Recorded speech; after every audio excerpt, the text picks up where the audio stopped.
Hey guys, welcome back to Daddy Jeep Garage. I'm Rob. I know I promised you guys a wheeling video from last weekend, but that didn't work out. I had something else come up that just couldn't happen. So we'll get to some wheeling soon. But in the meantime, I'm going to show you this week how we built my Fender Flares, and then we're going to talk a little bit about applying vinyl graphics.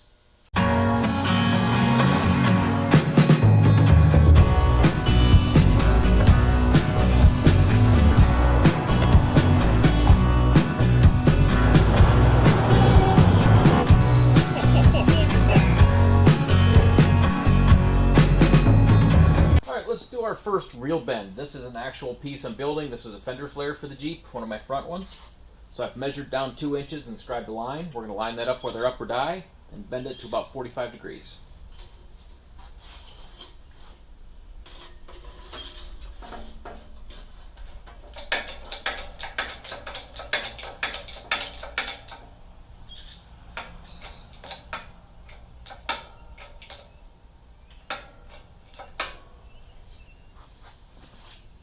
So the center of the upper die is right on that line.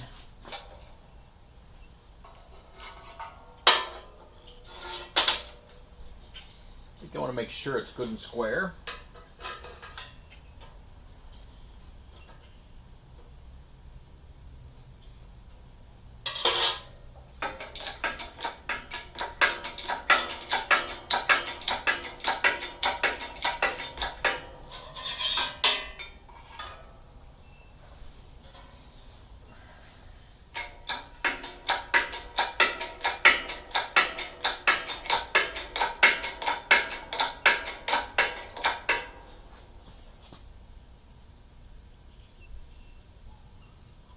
I'll grab my angle gauge.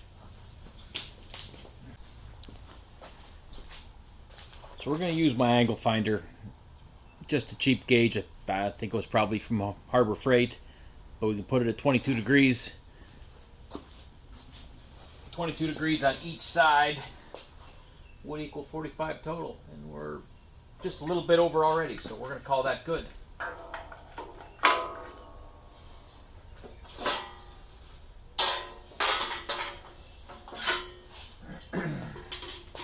That's a nice bend. I'm real happy with that.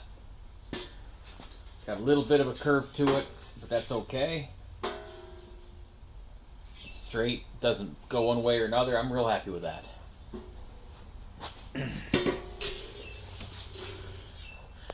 My next bend needs to be right about 65 degrees. So we'll, again, cut that in half, so about 33 degrees.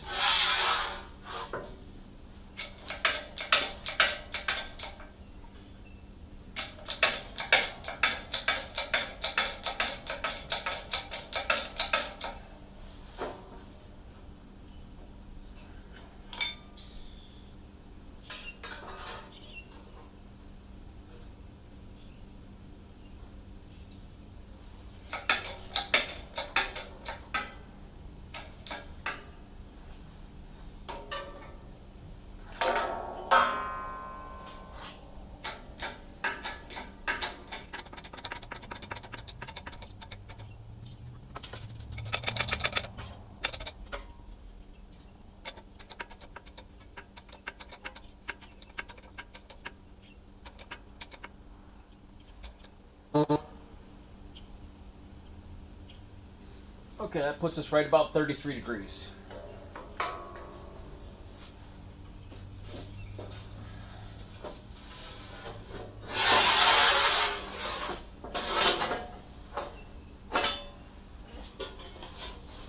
Okay, looks like a Fender Flare, doesn't it?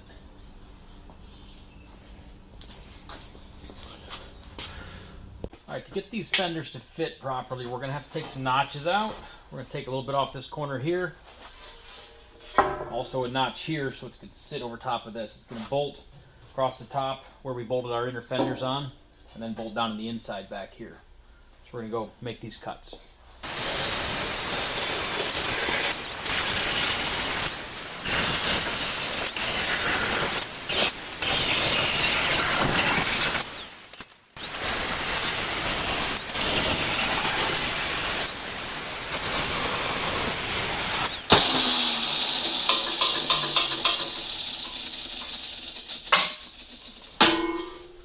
Alright, I also went ahead and cut this outside corner. We're going to round that a little bit, but nice bevel there will clean things up nicely. Another tip while I'm here, I always use these TIG gloves for grinding. They're real thin so you can feel things and use your hands well, but they also hold up really well to the sparks. I've used a lot of other types of gloves, but none of them hold up as well as just a pair of TIG welding gloves.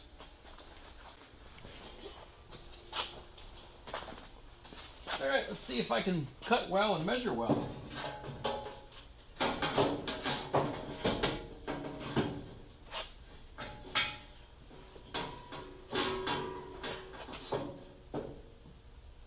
Yep, those fit just fine.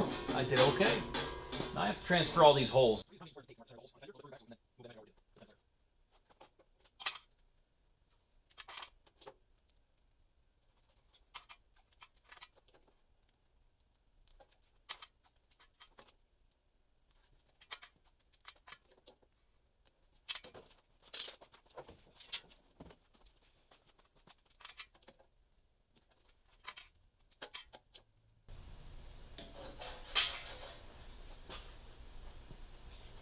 We're also going to then use the square to determine the center of these bolts this way.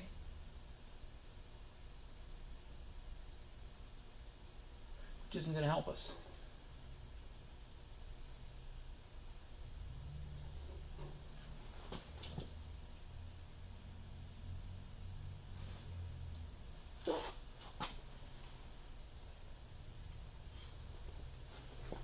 So that dimension is 7/8, which is half of an inch and a half. So if this is an inch and a half, we come in at 7/8. So it's going to be the same. These bolts are centered on this tube, so it does help us.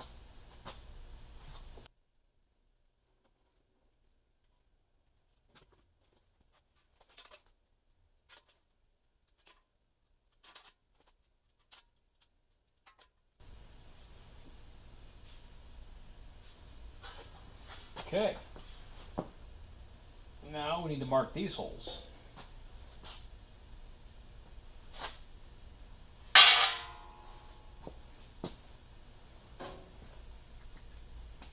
We're just going to measure for these.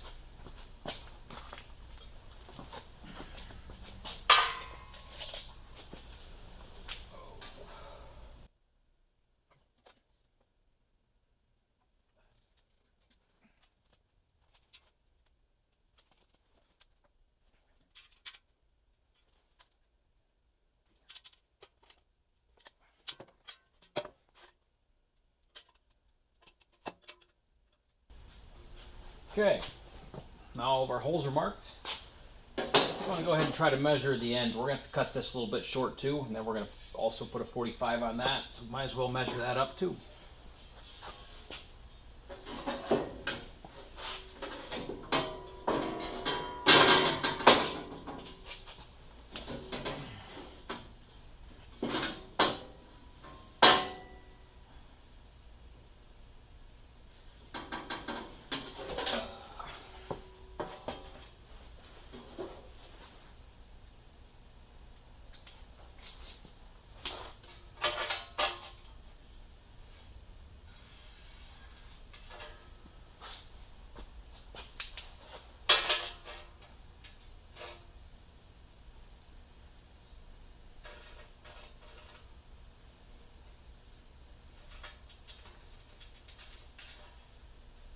Go with about a 2-inch bevel here.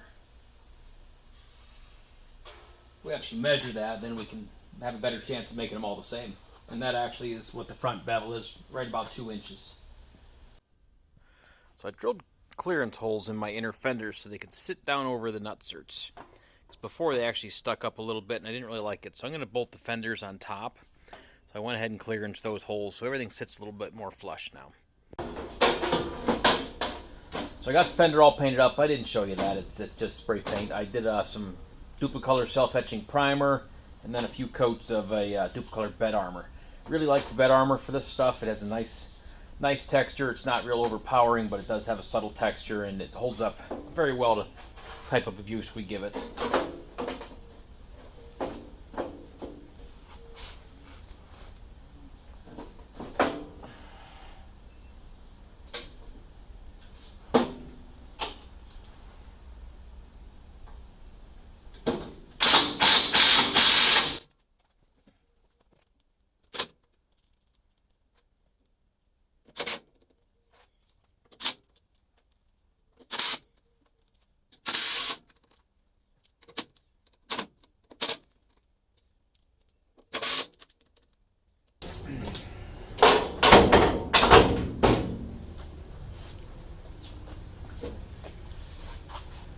Yeah, I like how that looks. Gives me a fair amount of tire coverage. I didn't want to cover it all. Out in the woods, bouncing off trees and rocks. I didn't want metal all the way out. We're going to eventually add some rubber or plastic out here. But right now, it's at least keeping some of the mud out of the Jeep. And it looks pretty good. Alright, I was having so much fun, I just skipped ahead and I didn't show you guys a lot of this. But this is the last bend on my rear fender.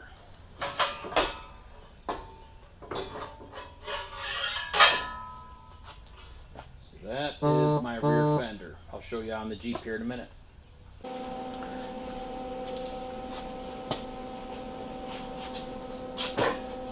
Now to attach the rear fenders, we're just going to weld a few tabs in here. This is kind of temporary. We're going to add some corner armor at some point. So I'm not too concerned about how great this looks, but just a few simple tabs welded in here is all we're going to do.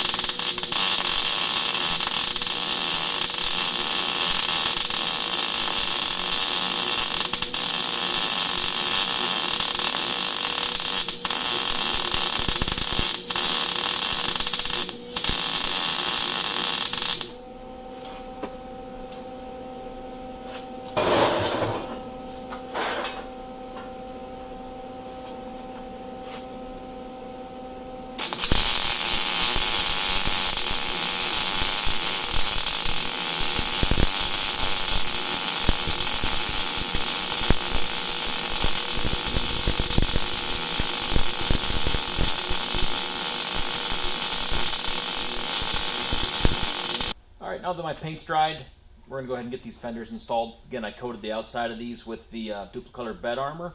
Inside's just black paint, so it's a little smoother, so the mud doesn't stick quite as easily. Some 1/4-20 bolts.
Alright, that's it. Fenders are all done.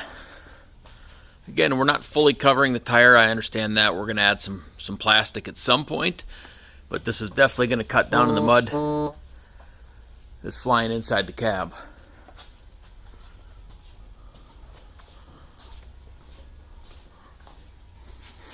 I like how they turned out. They're simple, but have a custom look at least. They should work out pretty good.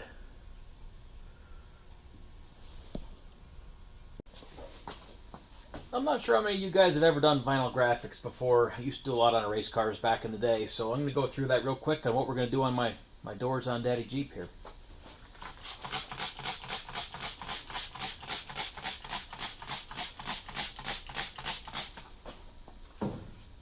The water just helps keep your vinyl from sticking right away, so you can make some small adjustments, move it around a little bit. So this is just a safety net.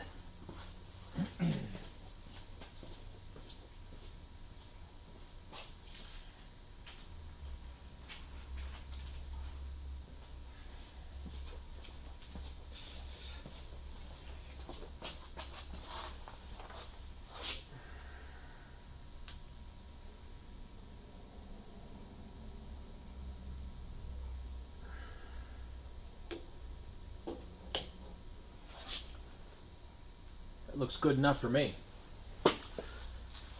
So once we get that laid in place, now we need to get rid of that water. We're going to use a plastic squeegee. This is This is from Avery Vinyl. I mean, this is a sign maker's tool. This vinyl, a friend of mine actually cut it on her just at-home Cricut machine. You know, it did a great job. I don't know how long this vinyl's gonna last. I don't know the quality, but it looks good. It cut very clean.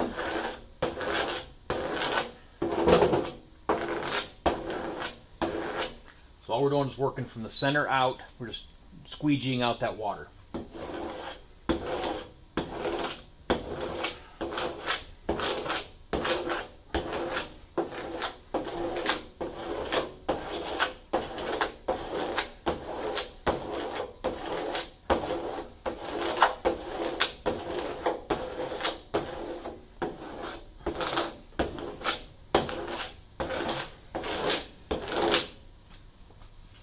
Okay, that should do it. Now we're going to remove the transfer tape. You always want to work left to right, especially with text. That's just how text is designed. It works best that way. You want to lay it flat and pull it back over itself.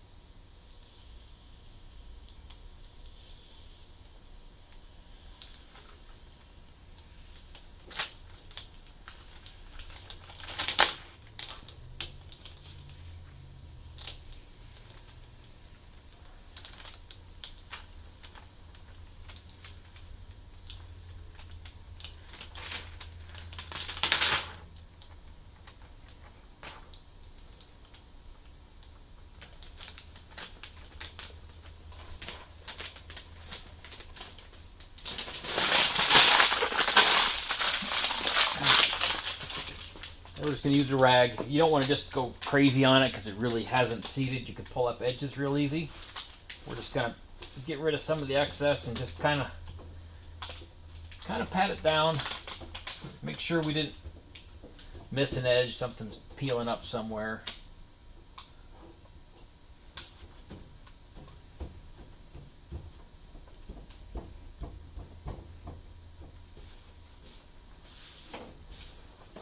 That's that. Looks great. Maybe it's a little obnoxious, but you know what? I don't care. Gets the point across. Looks good. Thanks for watching this week, guys. I got a fair amount done. I'm real happy with my Fender Flares. Been wanting to get that done for a long time to really cut down in the mud. I have a lot coming up, a lot going on. I know I promised you a wheeling video. We'll get out wheeling soon. I'm back to work on the camper. I want to try to get that done by May 1st. At least get it functioning by May 1st. So a lot to do there. Just picked up some stuff for hydraulic assist on the Jeep. Also picked up a Chevy Avalanche that I'm going to use for a drivetrain swap as well as an interior swap for my square body. So lots to do. Hang in there. If you guys haven't subscribed yet, please do so. Leave some comments. Hit that like button. Thanks for watching.